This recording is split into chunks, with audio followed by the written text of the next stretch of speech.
அப்போது என்ன சொல்லுது அப்படின்னா, நம்மளுடைய உடல் இந்த வரி என்ன சொல்லுதுன்னா, இறுதியாக இறப்புக்கு பின்னாடி இந்த உயிர் எங்கே போய் சேருது அப்படின்னா இந்த பிரபஞ்சத்தோட ஐக்கியமாகுது. இந்த பிரபஞ்சத்தோட இந்த சிந்தனை அலைகள் ஐக்கியமாயிடுது. சிந்தனை அலைகள்னால் என்னது? உயிர் சக்தி திரும்பவும் இந்த பிரபஞ்சத்தோடையே கலந்துது. உடலும் என்ன ஆகுதுன்னா பஞ்சபூதத்தோட கலந்து. அப்போது உடலும் சரி உயிரும் சரி பஞ்சபூதங்களோட தான் கலந்து திரும்பவும் மறு சுழற்சிக்கும் உட்படும் அப்படிங்கிற தத்துவத்தை தான் இந்த பாடல் சொல்லுது.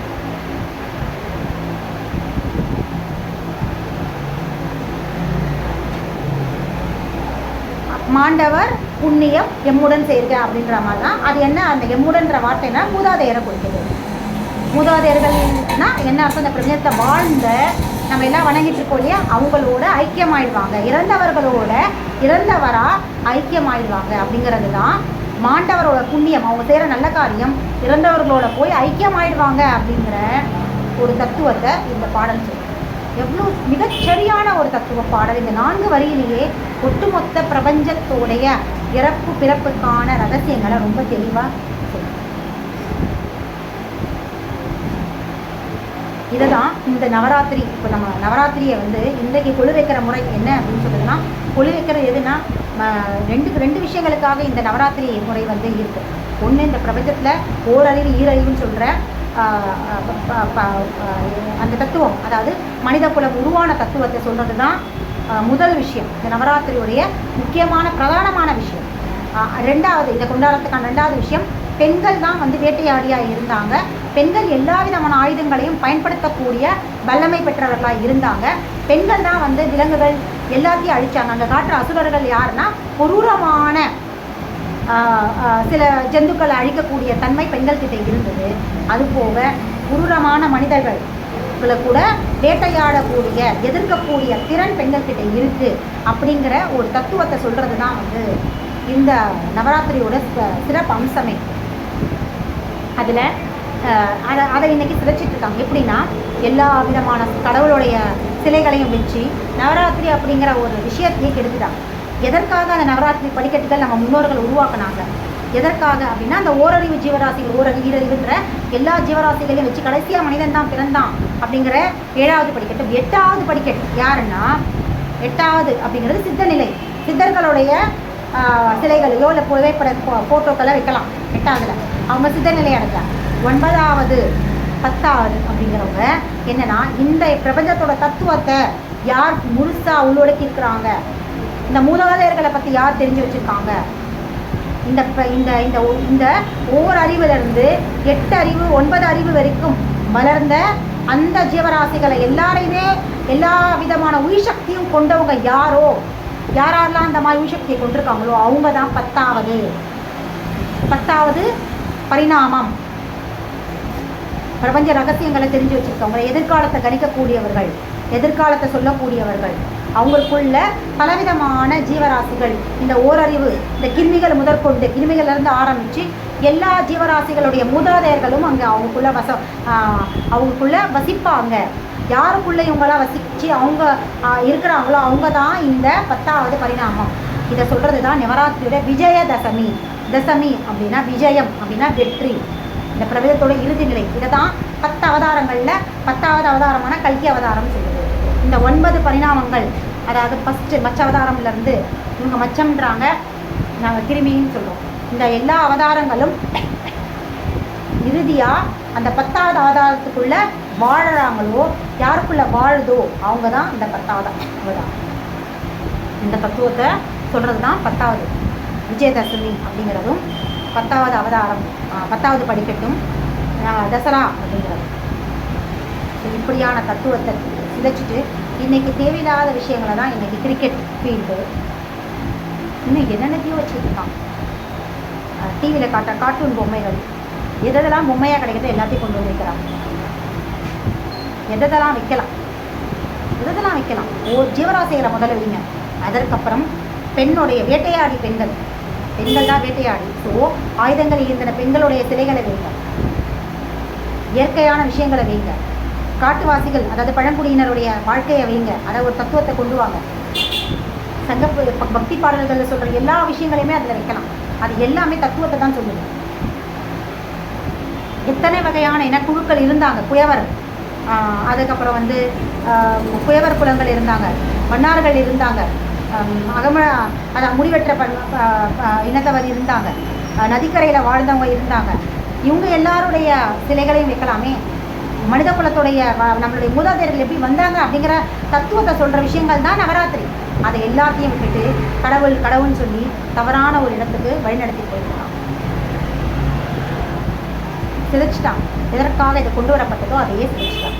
ஆணாதிக்கம் வந்ததுக்கப்புறம் நம்ம பெண்களுடைய மனசை இப்படி மாற்றிட்டான். சரி, இன்னும் நிறைய விஷயங்கள் நம்ம இதை பற்றி டிஸ்கஸ் பண்ணோம். இப்போ இந்த பழங்குடியினர் பற்றி நல்லா தெரிஞ்சுக்கிட்டு இன்னும் ஒரு முக்கியமான விஷயங்கள் போகும். சரி, இறப்பை பற்றி பேசும்போது ஒரு முக்கியமான விஷயத்தை பற்றி பேசலாம், அதுக்கப்புறம் மற்றதெல்லாம் பேசலாம். இறப்பை பற்றி பேசும்போது ஒரு விஷயம் சொல்லணும். எதற்காக வந்து தாய்க்கு தலைமகன் தந்தைக்கு இளைய மகன் அப்படின்னு சொல்கிறாங்க? தாய்க்கு தலைமகன் ஏன் வைக்கிறாங்க அப்படின்னா, தலைமகன் அப்படிங்கிறவங்க தான் வந்து மொட்டையடிப்பாங்க. அதாவது யார் கொல்லி போடுறாங்களோ அவங்கள தான் மொட்டையடிக்கணும் இல்லையா? அப்போது இந்த மொட்டை அடிக்கிறது ஒரு கான்செப்ட் மொட்டை அடிக்கிறதுக்கான கான்செப்ட் பின்னாடி என்ன இருக்குது அப்படின்னா, மொட்டை அடிக்கிற விஷயம் ஒரு பழக்க வழக்கத்துக்கு பின்னாடியான கான்செப்ட் என்ன அப்படின்னு பார்த்தீங்கன்னா, நம்ம என்ன அப்படின்னா, தாய்க்கு முதல் மகன் யார் வந்து கொல்லி போடுறாங்களோ அவங்கள தான் மொட்டை அடிக்க வைப்பாங்க. ஏன் அப்படின்னா, கொல்லி போட்டு வர்றவங்களுக்கு வந்து அந்த இறந்தவங்களுடைய தாக்கம் இல்லாமல் இருக்கணும் அப்படிங்கிறதுக்காக அவங்களுடைய முடியை எடுத்துருவாங்க. ஏன்னா இறந்தவங்களுடைய எல்லா விதமான ஈம சடங்குகளையும் அந்த கொல்லி போடுறவங்க தானே செய்வாங்க. இப்போ தாய்க்கு தலைமகன் செய்வாங்க, தந்தைக்கு வந்து இரண்டாவது மகன் இருந்தால் அவங்க செய்வாங்க இல்லையா? ஸோ அவங்க தான் கிட்டேருந்து அவங்கள எல்லா விதமான காரியங்களையும் கிட்டேருந்து செய்யும்போது அவங்களுடைய தாக்கம், அந்த சிந்தனை அலை அவங்களுக்குள்ளே இருக்கக்கூடாது. ஏன்னா ஏற்கக்கூடாது, அவங்க மூதாதையர் தானே அப்படின்னு சொல்லலாம்.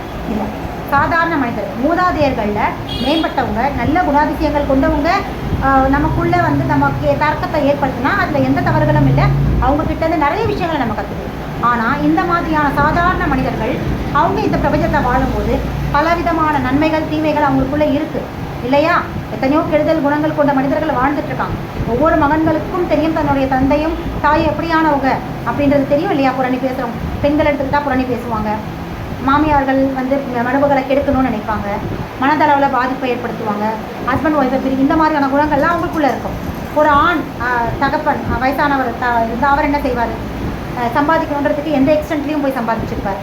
குடிப்பழக்கம் இருக்கும், குடிக்கிறதுக்காக பல தவறுகளை செஞ்சுருப்பார், பொய் சொல்லியிருப்பார், திருடியிருப்பார். இந்த மாதிரியான விஷயங்கள் கொண்ட அந்த உடல் செய்த அந்த உடல் அதோடைய உயிர் அந்த இடத்துல இருக்கும் இல்லையா?